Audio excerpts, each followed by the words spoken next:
CIMAC Radio presenta Gafas Violetas, Miradas Feministas. Segunda temporada.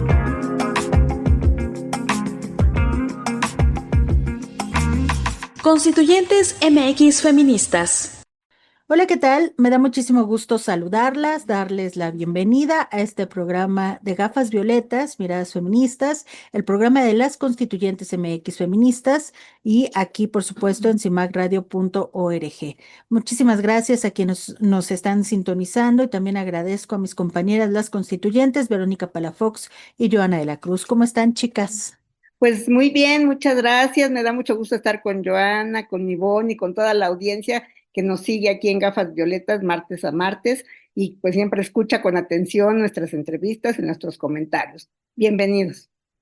Hola chicas, auditorio, pues un gusto compartir este espacio nuevamente con un tema muy interesante. Obviamente estamos todavía en este mes del cáncer, en donde pues uno de los cáncer que pues más dañan a las mujeres es el cáncer de mama y que pues obviamente tiene muchos estigmas y demás. Entonces quédense, tenemos una entrevista muy interesante con Sandra Monroy, quien ha pues logrado rebasar muchísimos estigmas dentro de lo que es el cáncer de mama, con su asociación y demás. Entonces quédense, la verdad es que nos da una visión muy interesante de cómo es realmente el cáncer de mama y cómo es que pues se rompen muchísimos prejuicios y muchos estigmas y sobre todo pues la importancia de estarnos revisando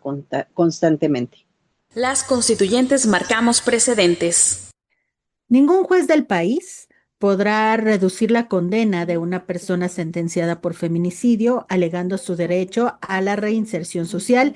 Esto fue determinado por la Suprema Corte de Justicia de la Nación al revocar el fallo de un tribunal que avaló reducir a 42 años y medio la pena máxima de 50 años de prisión impuesta a un joven de nombre Diego Uric.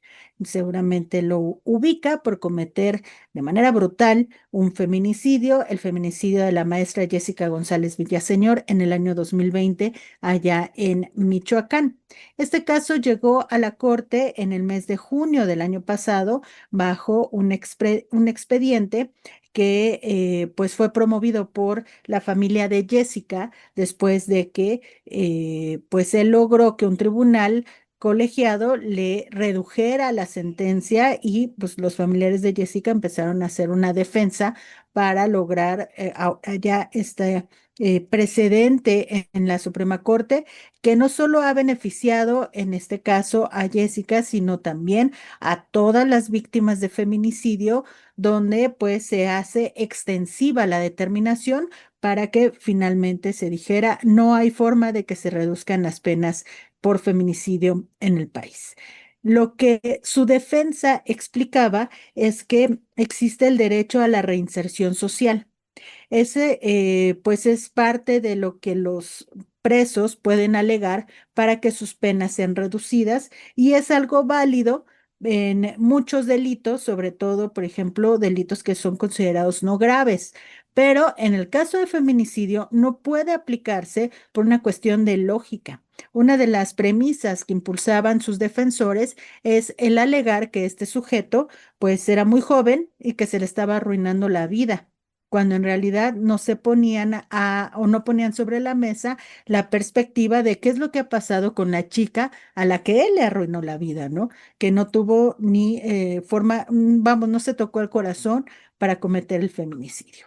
Y bueno, esto ha generado una perspectiva positiva para las víctimas de feminicidio al ser una determinación directa desde la Suprema Corte de Justicia de la Nación.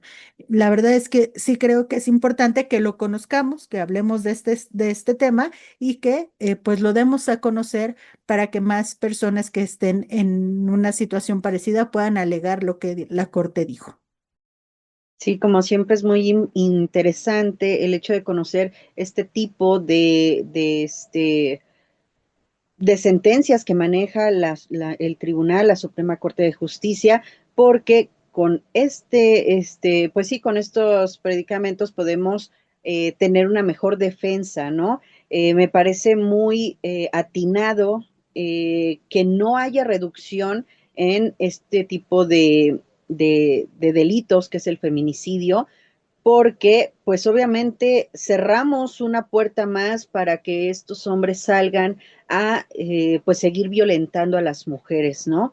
El alegato que usan o que utilizaban los abogados del agresor me parece, la verdad, eh, insólita el hecho que digan que pues era un chico muy joven y no sabía lo que hacía y pues entonces hay que darle una segunda oportunidad, ¿no?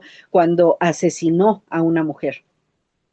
Entonces me parece que una buena resolución por parte de la Suprema Corte de Justicia, el hecho de que no se pueda disminuir las sentencias en base, cuando ha sido un feminicidio y pues sobre todo el procurar y cuidar a todas las mujeres que nos encontramos fuera de las cárceles y que estos tipos no tengan la facilidad de salir para poder violentar a otra o a otras muchas mujeres que se pueden encontrar ahí caminando por la calle o que tengan algún tipo de convivencia con ellos, ¿no? Porque aparte me parece muy blanda toda esta situación dentro de las cárceles porque no hay un programa real para que ellos pues puedan cambiar esa mentalidad machista y misógina que tienen para que eviten toda esta violencia contra las mujeres. Entonces, no le veo caso que salgan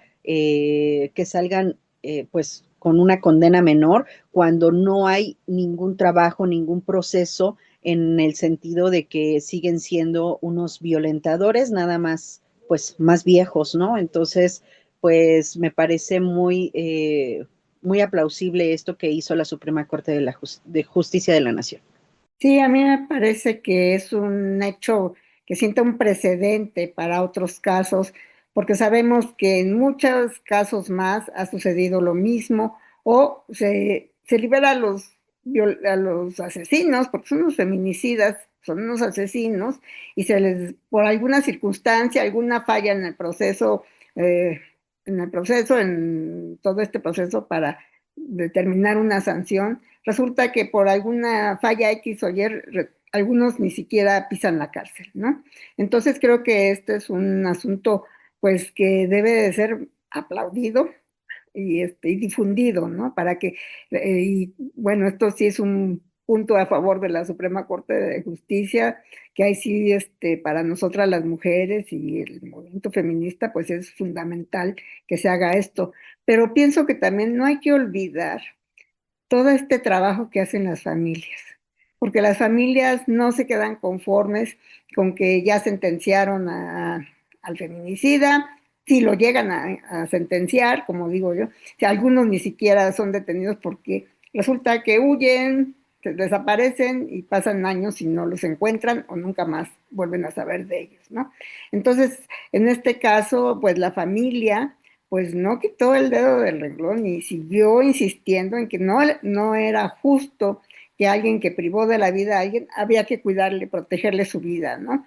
Creo que, a ver, hay que darle una vida digna y que tenga oportunidad de vivir. Él le quitó la oportunidad de vivir a una mujer, ¿no? A una joven maestra con un futuro y pues una persona de bien, ¿no? O sea, no era una persona que anduviera delinquiendo y se metiera en situaciones de riesgo. Era pues, una esposa que fue agredida por su propio esposo, ¿no? Entonces creo que hay que reconocer también todo este trabajo y toda esta labor de las familias que van atrás de estos sistemas de justicia, porque pasaron 5 años para que se tomara esta determinación, ¿no? Imagínense 5 años en los que los padres, los hermanos de estas mujeres, pues no están convencidos, no están conformes de las penas que se les ponen a los feminicidas, ¿no? Quienes les arrebataron a una hija, a una esposa a una hija, a la mamá de unos niños, bueno, a una profesionista también, ¿no? Entonces creo que es muy plausible esta situación. Sí, y uno pudiera pensar, ay, son unos cuantos años, ¿no? De 50 se reduce a 42 años, 6 meses, pero es más bien el simbolismo que representa esta reducción, donde se minimiza el delito cometido por este sujeto y se prioriza precisamente su vida cuando él no tuvo ese cuidado, ¿no? Y alegar el derecho a la reinserción sería lo que comentaba Joana, que me parece muy acertado, que es realmente hay un programa especializado, adecuado, dentro de las cárceles que permitan que estos sujetos salgan a convivir de forma pues sana con mujeres o en realidad, simple y sencillamente son sujetos que van a seguir pensando en que pueden matar mujeres, que al fin y al cabo ya está confirmado que pueden reducirles la sentencia y van a poder salir sin ningún problema. Yo creo que una de las cosas que se debe de tener en cuenta en este tipo de temas, que es no hay una verdadera reinserción porque no hay una recuperación hasta que estos sujetos decidan cambiar su forma de pensar y salirse del sistema patriarcal que avala que cometan este tipo de delitos. Sí, y aquí la ventaja o el gran logro es que la Suprema Corte está determinando esto, ¿no? O sea, que el juez y los ministerios públicos, desde el último pueblito que dicen que no se enteran, van a tener que acatar esta norma, porque parece mentira, pero hay poblaciones donde pues se hace lo que quieren, si es poderoso, puede manejar, ¿no? A jueces, a todo este sistema que supuestamente debiera de ponerles una sanción, pues ellos compran, compran su libertad, ¿no? Entonces, creo que en este sentido es también muy valioso que pues tiene que ser a nivel nacional y en todos y cada uno de los juzgadores. Entonces, bueno, pues estamos muy contentas por esto. Fíjate, Vero, que lo que mencionas de las familias me parece muy interesante porque es como el estar siempre pendientes, lo que nos pasa siempre como feministas, ¿no? El hecho de que estamos avanzando en las leyes y si no sé, nos dormimos un poquito, nos quieren voltear la tortilla y vamos para atrás en nuestros derechos, ¿no? Esto que dices o sea, apenas lo sentenciaron en el 2020, lleva 5 años y ya le redujeron la sentencia, ¿no? Entonces, es como, ¿qué está pasando, no? O sea, ¿por qué les dan tantos beneficios? ¿Por qué les brindan tanta atención? Me parece que ahí también las instituciones están fallando demasiado, ¿no? El sistema judicial en el que estamos, que no se den cuenta de todos estos fallos que hay, de toda esta violencia institucional que hay contra nosotras las mujeres y el hecho de que decidan nada más disminuir los años porque se le está violentando a este tipo, porque ¿qué va a ser de su vida, no? Cuando no se ponen a pensar en el problema que puede ser que él salga y que violente a varias mujeres, ¿no? Entonces, como siempre, las feministas tenemos que estar ahí al pie del cañón, viendo que se sigan, pues sí, defendiendo nuestros derechos, que no haya este tipo de situaciones. Y pues bueno, la Suprema Corte de Justicia ahora sí nos está apoyando muchísimo cuando hace este tipo de sentencias que, como lo mencionas, tienen un precedente importantísimo para que se dejen de violentar estos avances en las leyes que hemos tenido tanto en el feminicidio como en el aborto, como en diferentes derechos que hemos ido ahí ganando poco a poco, que no deberíamos de estar luchando tanto para conseguirlos, ¿no? Pero bueno, a final de cuentas, un sistema machista, un sistema patriarcal, al que todavía nos falta muchísimo para poder tirarlo, pero lo vamos a lograr. Hacemos una breve pausa. Estamos en Gafas Violetas, Miradas Feministas. En CIMAC Radio queremos escucharte. Queremos escucharte. Queremos escucharte. Comunícate con nosotras al 5535 0847 61. 5535 0847 61. Y déjanos conocer tus opiniones sobre nuestra programación. CIMAC Radio, periodismo con perspectiva de género. Regresamos a seguir tirando al patriarcado. Constituyentes MX feministas. Pues estamos casi a fin del mes de octubre y hasta ahorita no habíamos mencionado un tema fundamental para las mujeres, precisamente en el mes de octubre, que es el mes de la prevención del cáncer de mama, más bien de la detección oportuna, porque no lo puedes prevenir, pero sí lo puedes detectar a tiempo para salvar tu vida.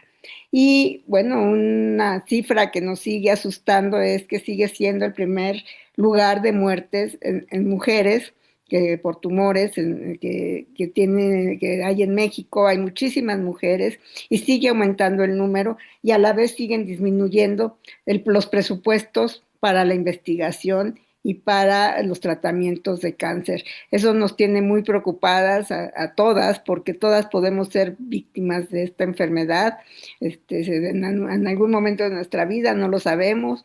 Ojalá podamos transitar por nuestra vida sin haber tenido ningún tipo de problema de este relacionado con el cáncer, porque pues es una enfermedad muy difícil de tratar y de vencer.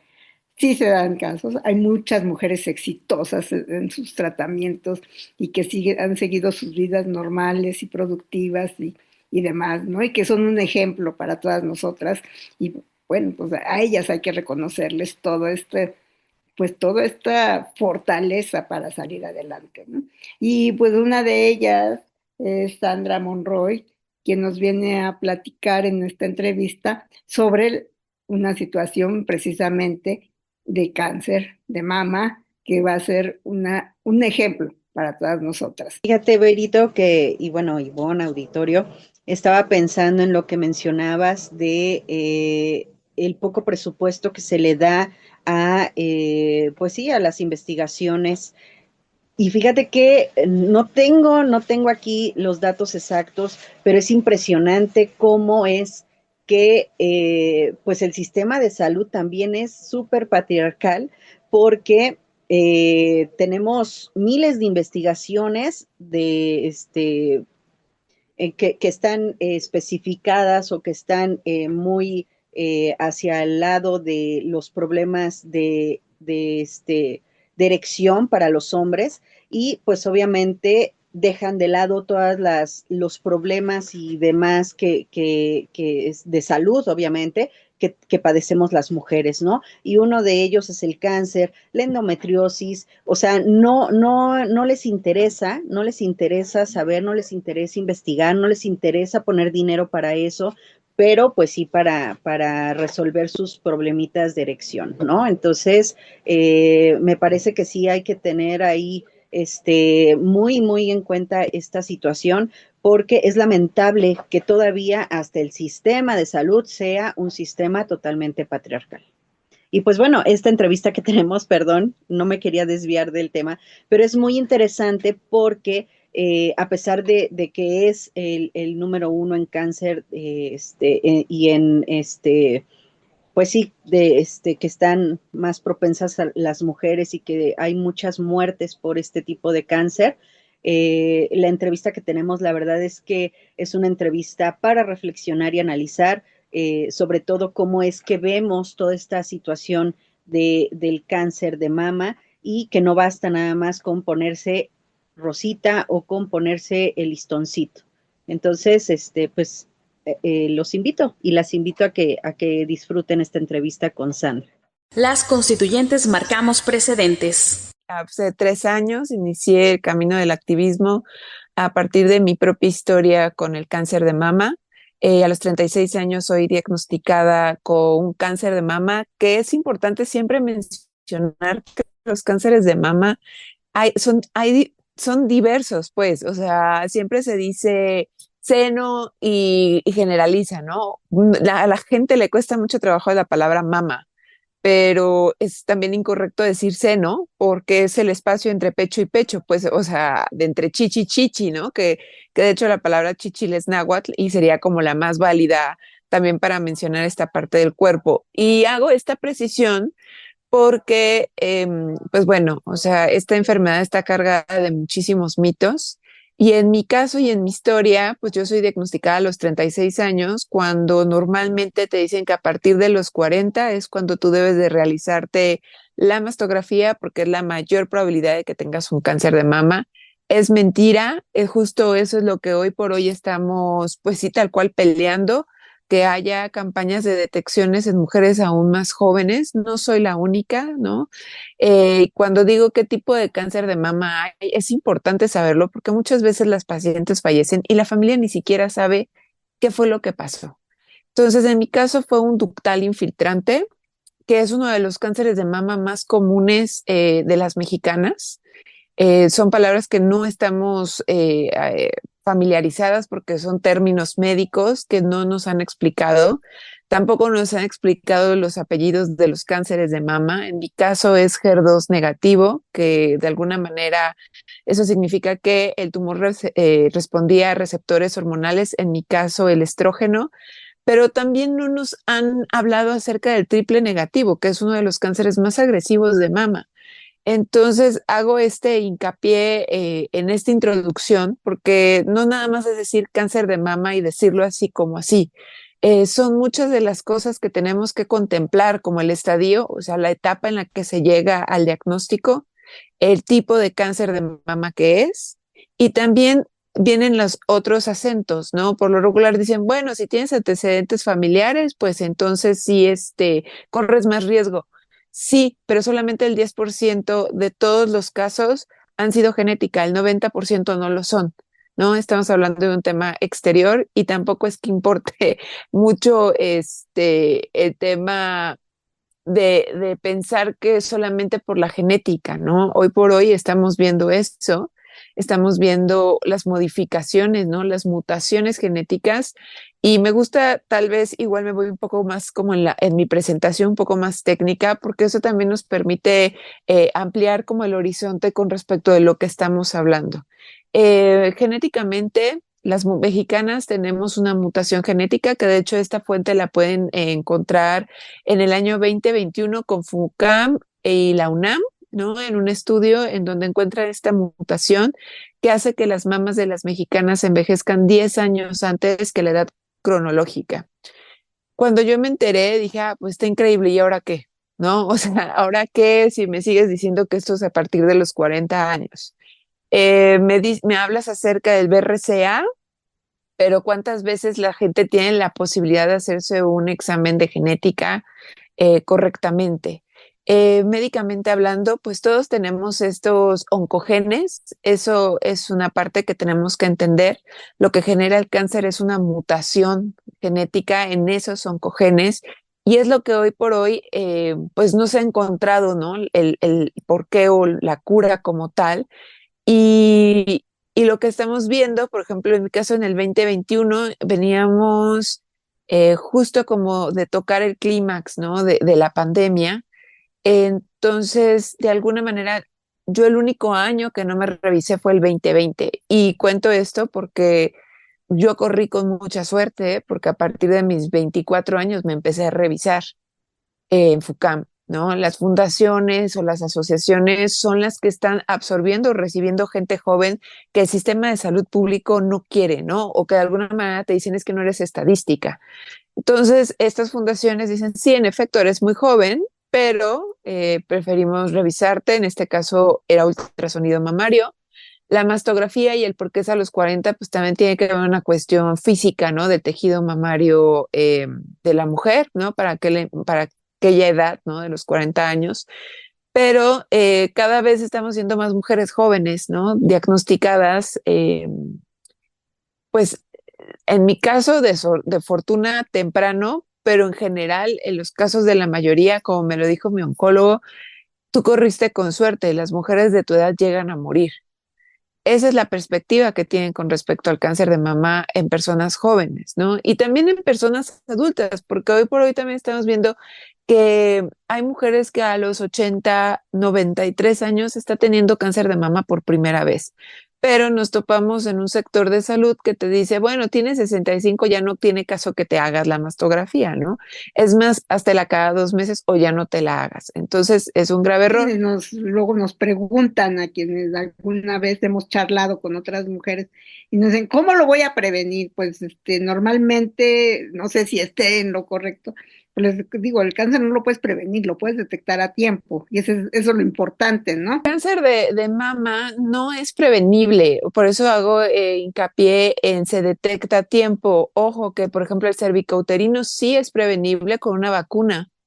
Es el único cáncer que tiene una vacuna.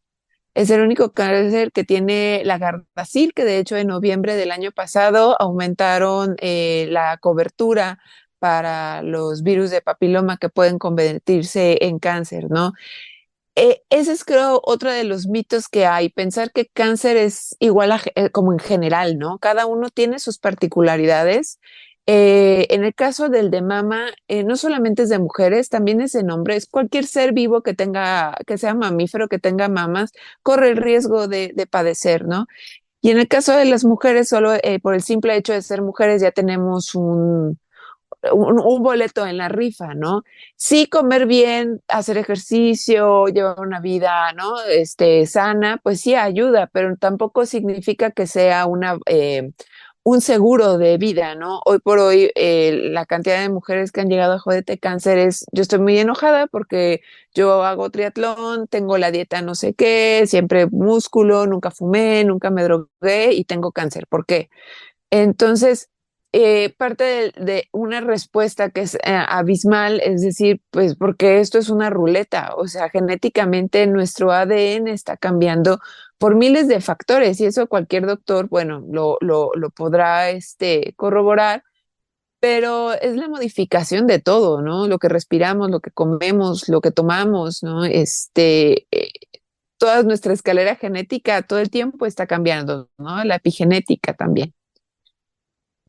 Me gustaría preguntarte, ¿qué piensas tú de, bueno, nosotras a lo largo de nuestro activismo como feministas hemos dicho, es que hay que desmitificar el amor romántico, ¿no? Porque eso pues nada más daña como que la integridad de nosotras como mujeres, porque soportamos muchas cosas.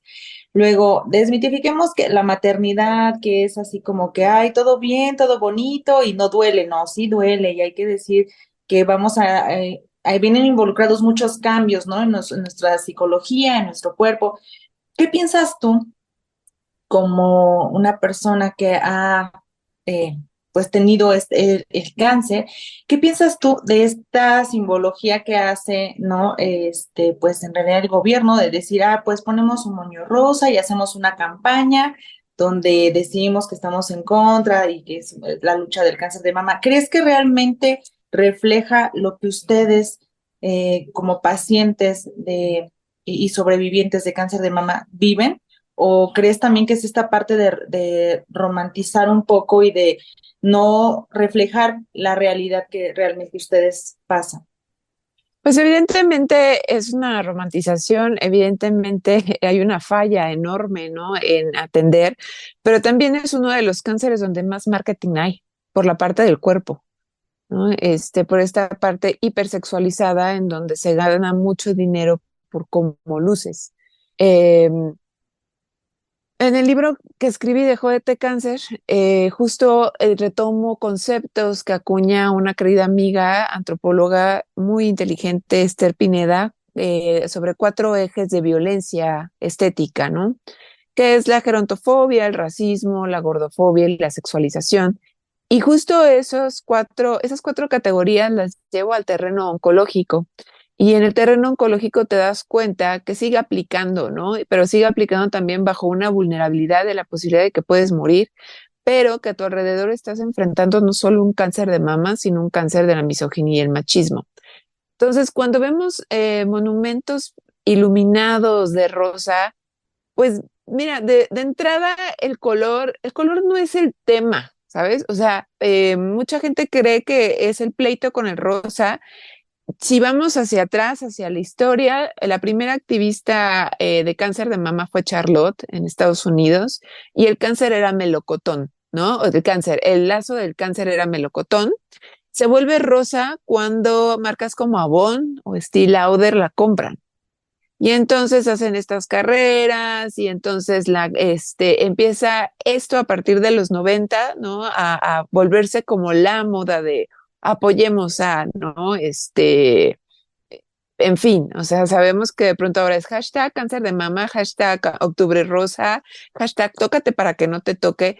Y de pronto hay una frivolidad, ¿no? Y un pinkwashing alrededor de una enfermedad que mata cada 2 horas a una mujer, cada 2 horas. Entonces, y que muchas veces, como lo dice la autora Annie Boyer, nadie sabe que tiene cáncer hasta que te lo dicen. Y tú normalmente vas a llegar cuando te palpaste algo. Y cuando te palpaste algo, no sabemos si será grasa, si será un tumor etapa 3 o en una etapa 4. Entonces, eso, iluminando monumentos, pues evidentemente iluminar monumentos no sirve de nada. A mí me vale cacahuate que te montes un lazo rosa. A mí me vale madres que me digas guerrera, es más, te pediría que no menciones ante pacientes oncológicos un lenguaje bélico. Y también mencionaría esa romantización médica, ¿no? De la mujer completa, de la mujer que se curó, de la guerrera que ganó la lucha, de la guerrera que superó. Mira, tuvo quimio, le raparon y ahora tiene una gran melena. Mira, le quitaron la mama, pero ahora le pusieron el implante y entonces parece que nada pasó. Yo he visto publicidades de cirujanos reconstructivos plásticos, ¿no? Diciendo, lo único que te falta es la reconstrucción para darle paso y carpetazo al cáncer. ¿Y qué tenemos aquí? Pues una romantización y paternalismo con respecto a cómo debemos de lucir, cómo debemos de transitar la enfermedad, cómo debemos de sentirnos. Arréglate para que no luzcas enferma. Bueno, güey, o sea, estoy enferma, ¿no? O sea, ¿por qué parte de lo que planteo, no? Yo soy una persona que mi tratamiento fue una mastectomía bilateral radical, que significa que retiraron ambas mamas. Y mi decisión fue no reconstruirme. Y pareciera que esa decisión iba en contra de toda como noción corporal del cuerpo femenino, ¿no? Y mi pregunta siempre ha sido, bueno, ¿y por qué tendría que reconstruirme? En mi caso, yo cuestiono mucho los implantes, ¿no? Silicona, y no que por colgajo. Bueno, si sabes las cirugías que significan por colgajo, yo no necesito estar 3 meses sin moverme por un pedazo, ¿no? Entonces, de pronto, todas estas condiciones sociales pareciera que dejan al lado lo que realmente por lo que estás ahí, ¿no? Que es el cáncer.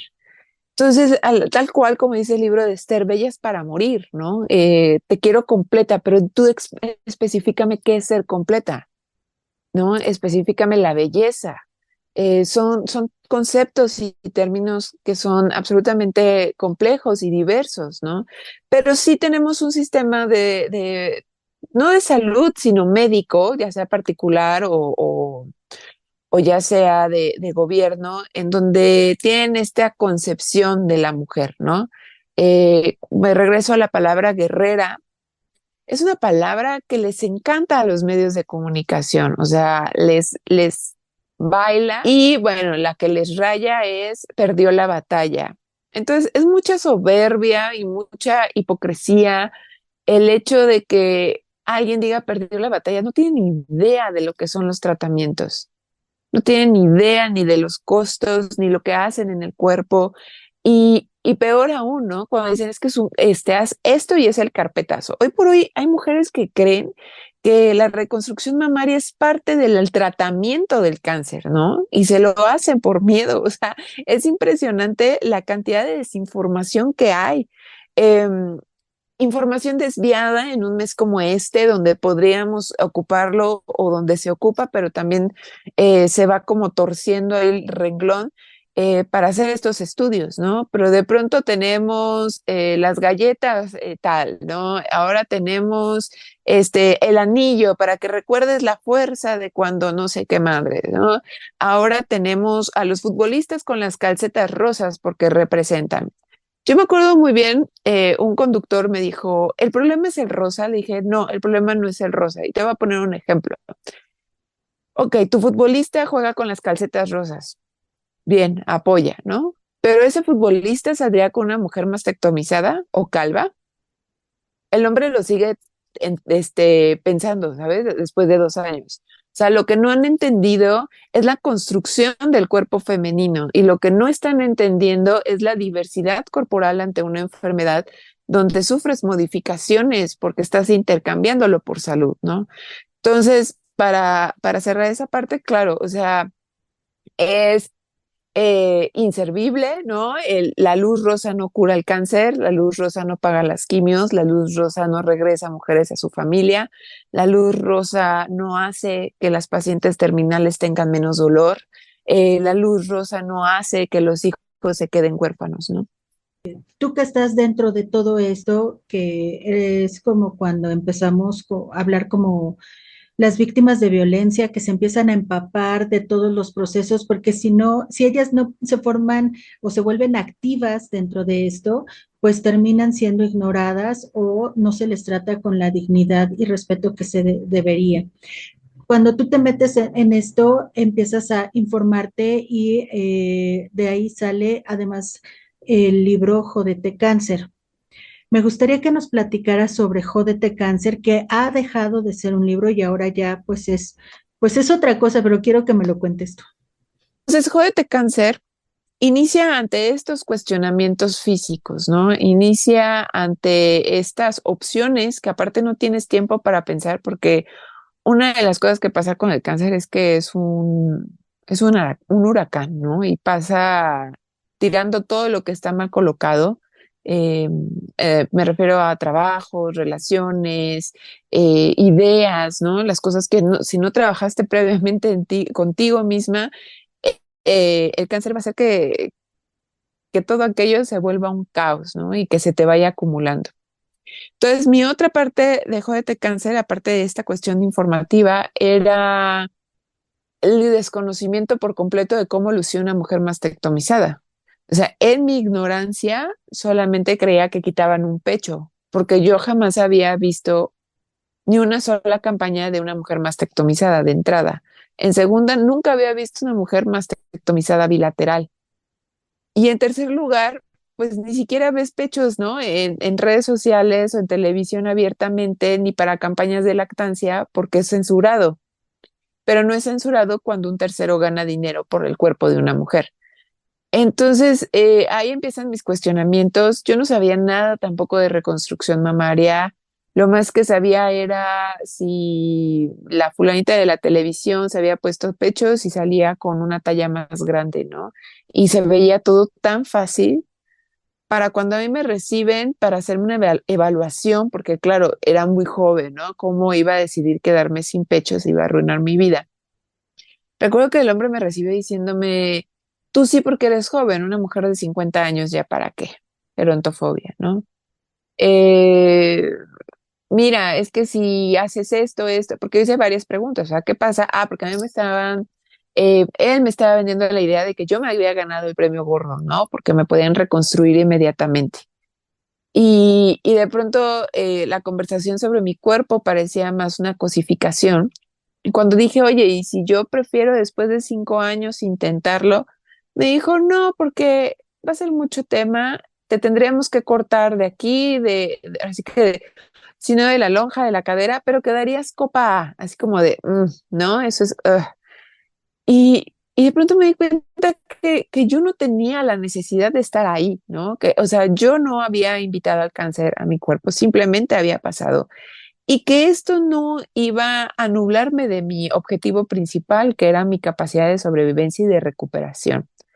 Entonces empecé a cuestionarme si yo realmente valía esos 2 pechos, ¿no? Eran 1,2 kilos, ¿no? De expectativas corporales desde niña, ¿no? Desde que te crecen los pechos, desde cómo luces, desde si alguien ve tu cuerpo, ¿no? Si es una moneda a cambio, si de alguna manera vas a tener hijos, si van a servir para lactar, siempre es hacia afuera, siempre es hacia los demás, por muchísimas cosas. Y tiene, sí, en este caso hablamos del cáncer, pero tiene que ver con toda una estructura patriarcal, ¿no? De cómo lucimos por años, ¿no? Y de para qué sirven los cuerpos de las mujeres y que todo el mundo los habita menos nosotras. Entonces, en ese momento yo decido que no, ¿no? Que yo contaré mi historia a mi manera a través de Jódete Cáncer, primero en el Instagram y después escribo el libro de Jódete Cáncer porque ante mis cuestionamientos, porque de alguna manera cuando todos nos topamos con esta enfermedad o cualquier otra enfermedad o cualquier situación límite o cumbre, venimos ya violentadas muchas veces, ¿no? De muchas experiencias atrás. Y ese era mi caso. O sea, yo venía violentada de un mundo de dietas, ¿no? Yo venía violentada en el mundo de, por salud debes de lucir así. Vengo de una generación, ¿no? En donde lucir como adicta al crack era la moda, ¿no? Corporal, en donde recordarán también en aquellos años 90, cambiaban a cada rato la tubería del Ibero por la cantidad de vómito, ¿no? De las chicas bulímicas, en donde era más fácil que tú pudieras comprar cualquier diurético o cualquier porquería para bajar de peso que realmente un médico, ¿no? Y mi clímax antes del cáncer fue con un bariatra después de una cirugía de columna, ¿no? Y recuerdo la frase de ese hombre que me dijo, mira, ya tienes la cara y el cuerpo, solo te falta fingir ser tonta para tener pareja. Entonces, esas cosas en el momento no tienes la información y no sabes cómo se llama, ¿no? Solamente sabes que es muy incómodo. Y yo, eso lo vas guardando en la piel, ¿no? Y lo vas guardando en tu cabeza. Entonces, cuando llega el cáncer y cuando llegan estos comentarios con respecto a mi cuerpo, a mi edad, a mis pechos, ¿no? A lo que debo de hacer por joven, ¿no? Porque si no me voy a quedar sola o en la esquina como muñeca rota, pues me topo con estos recuerdos de lo que dijeron antes de mi cuerpo, ¿no? Y entonces, por primera vez, a mis 36 años, digo, no más. O sea, yo voy a decidir cuál es mi propia estética, yo voy a decidir cuál es mi camino ante la salud. Y cuando platico todo esto con Sashenska Gutiérrez, una amiga muy querida, fotógrafa de F, con mi familia, con mis amigos y amigas cercanas, me dijeron, ¿sabes qué, Sandra? O sea, a nosotros nos vale madre si te pones o no te pones, o si te pones la chichi como unicornio, ¿no? Lo que queremos es que estés bien. Entonces, eso simplemente lo que hizo fue reforzar. Entonces, cuando le conté a Sashi toda esta parte, me dice, ¿quieres documentar o ya te tomaste fotos? Le digo, yo no me he tomado fotos, más que un par, porque estoy más clavada en las cuestiones conceptuales, ¿no? En las cuestiones de preguntar por mi diagnóstico, de qué consiste, ¿no? Si me va a tocar quimio, porque yo llegué con la mentalidad que todos llegamos, ¿no? Que todo paciente oncológico le va a tocar quimio. Yo ya me había rapado, de hecho, la mitad del cabello, porque dije, para que no sea tan duro. Me dijeron, calma, Sandra, Sandra, cálmate, ¿no? No es tanto, ¿no? Y entonces así empieza como se documenta este proceso, ¿no? Que yo también, repito, ¿no? Corro con suerte porque dentro de esta colita, ¿no? De la pandemia y dentro de lo que significa el sistema de salud mexicano, yo pude ingresar a FUCAM, ¿no? Gracias a una red de familia, una red de apoyo, ¿no? De amigos. Y puedo pagar mi tratamiento también gracias a que es una etapa temprana. Porque cuando tú te enteras la cantidad de quimios que se necesitan en determinados cánceres de mama, la cantidad y el costo de cada una de estas rondas es irreal. O sea, de pronto no va a haber casa, rifa, préstamo bancario que te vaya a alcanzar. Por eso también es importante decirles, sí, claro, por supuesto que en el primer renglón está la vida, pero también entiende que no hay familia que sostenga estos tratamientos, ¿no? Radios, quimios. Hay mujeres que les toca eso, más la mastectomía, más la terapia hormonal, más una inmunoterapia que te puede costar 300,000 pesos la sesión, ¿no? Y son 10 sesiones de inmunoterapia para que funcionen las quimios blancas. O sea, son irreales. Entonces, Jódete Cáncer pues se complementó esas dos, ¿no? Mientras yo iba en mi proceso, ¿no? Y una vez que me dicen, pues tal, tu fecha de cirugía, decido que son ambas mamas, pues le dije, pues adelante, o sea, documenta el antes, durante y el después. Y va, y hace una de las fotografías, creo que puedo decirlo así de manera muy contundente, que es de las fotografías más sinceras de mujeres mastectomizadas que pudieron dar la vuelta al mundo. Y digo pudieron porque encontró una arquera capaz de estar en una agencia, ¿no? Y que de alguna manera creo que por primera vez las cosas se muestran como son. Y es una de las cosas que yo ando peleando todo el tiempo eso. Enseña un pecho, enseña una cicatriz, enseña las cosas como son. Entonces, ¿qué pasa aquí? Pues Sasha toma esta fotografía 3 días después de yo llegar de la cirugía. Yo en la cirugía le había pedido a la cirujana oncóloga, la doctora Betsabe, que por favor me cortara y me cosiera bien porque yo iba plana, ¿no? Y ella me dio una de las mejores respuestas, ¿no? Que pude tener. Me dice, te voy a cortar y coser con amor. Y cuando yo me vi ya en mi casa, ¿no? Para el primer baño, quitándome estos vendajes, me di cuenta que la doctora me cumplió, ¿no? O sea, que la doctora había hecho un acto de sororidad y de respeto profundo por mi cuerpo y por mis decisiones, ¿no? Entonces, Sashenska toma esta fotografía con mi torso desnudo, ¿no?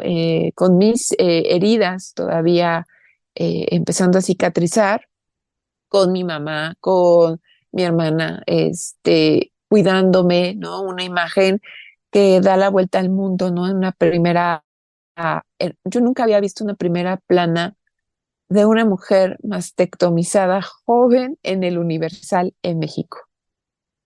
Entonces, eso lleva a replantearnos cómo estamos funcionando en torno a los cuerpos, ¿no? Y en torno a las enfermedades. Entonces, ¿qué pasa? Que con esto crece Jódete Cáncer, me llegan comentarios de todo el mundo que no lo esperaba porque el país retoma esa fotografía y varios medios de comunicación a nivel internacional. Entonces, era muy lindo y también muy triste leer, ¿no? Es que esa imagen que tú tienes con tu mamá y tu hermana, yo también lo pasé con mis hijos, con mi esposo, o triste escuchar, leer que decía, bueno, esto lo pasé yo sola. No me puedo volver a ver al espejo después de 5 años. No me puedo, ¿saben? Como toda esta basura introyectada que traemos de cómo debemos de lucir en lugar de estar festejando que estamos vivas, ¿no? Entonces, el libro se escribe al, al año y medio, ¿no? En mi segundo año de sobreviviente, escribo Jódete Cáncer, con todas estas dudas y necesidades que yo no veía cubiertas, eh, que no veía información. Encontré mucho paternalismo de, pues póntelas para que no te vayan a mal mirar, póntelas porque estás joven, póntelas porque... Y yo decía, pero es que a ver, no creo que esto sea todo, ¿no? Yo tengo que cuestionar. Fue hasta que empecé a buscar etiquetas en inglés que encontré mujeres bilaterales y cuando las vi fue dónde habían estado. O sea, urge que haya más visibilización, ¿no? Uniteta bilaterales, hasta de las mismas reconstruidas. Porque si bien los doctores presumen mucho de las reconstrucciones, no hay imágenes de mujeres reconstruidas en las publicidades, ¿no? Porque ellas mismas ni siquiera se pueden sentir seguras, en su mayoría, digo, habrá excepciones, pero justo por eso es Jódete Cáncer, ¿no? Con una perspectiva que también yo cuestionaba mucho como el lado feminista, ¿no? Decía, bueno, sí, vamos a las marchas, sí, en efecto, ninguna lucha es menor, ¿no? Los feminicidios, las desapariciones, el abuso, el aborto, pero la salud no solo es el aborto. No solo son los feminicidios, también hay feminicidios institucionales. ¿Dónde están, no? O sea, como si pareciera que ese grupo de mujeres, que aparte somos un chingo de mujeres oncológicas, solamente perteneciera al mes de octubre y al mes rosa. Estamos en el programa de las Constituyentes MX Feministas, Gafas Violetas, Miradas Feministas. Regresamos después de una breve pausa. En CIMAC Radio queremos escucharte. Queremos escucharte. Queremos escucharte. Comunícate con nosotras al 5535 0847 61. 5535 0847 61. Y déjanos conocer tus opiniones sobre nuestra programación. CIMAC Radio, periodismo con perspectiva de género. Regresamos a seguir tirando al patriarcado. Constituyentes MX Feministas. Muchísimas gracias por habernos acompañado, gracias por estar en esta transmisión de Gafas Violetas, Miradas Feministas, el programa de las Constituyentes MX Feministas. La invitación es para que nos volvamos a encontrar la próxima semana aquí en cimacradio.org. Gracias, Joana, gracias, Vero. Muchas gracias, Ivonne, Berito, como siempre, el compartir estos análisis con ustedes. La verdad es que siempre refuerza todos los conocimientos que tenemos, ¿no? Entonces me parece muy importante e interesante que toquemos estos temas y que también nos revisemos. Hay que hacer revisiones constantes para ver que todo esté bien y pues si encontramos algo, acercarnos a alguna institución de salud para poder pues revisar y verificar que todo esté bien. Entonces, pues bueno, espero que hayan disfrutado esta entrevista y que pues la hayan disfrutado, que la analicen sobre todo este enramado que tiene, lo comentábamos, toda esta, como dice Ivonne, toda esta romantización del cáncer de mama, hay que verlo realmente como es, hay que analizar este tema. Y pues bueno, Berito, ¿tenemos frase? Sí, claro, precisamente hablando de este sistema patriarcal en el que estamos inmersas y de esta romantización de todas las situaciones en las que estamos las mujeres, hay una frase que creo que viene a cuento en esta ocasión. Dice, la frase es una frase de Ursula K. Le Guin, es una escritora estadounidense, escribe ciencia ficción, cuentos, todo, pero esto no es ficción lo que ella escribió. Dice, si una feminista es alguien que piensa que el género es en gran medida una construcción social de un género que quiere someter a otro, entonces sí soy feminista. Gracias por habernos acompañado. Gafas Violetas, Miradas Feministas. Segunda temporada. Constituyentes MX Feministas.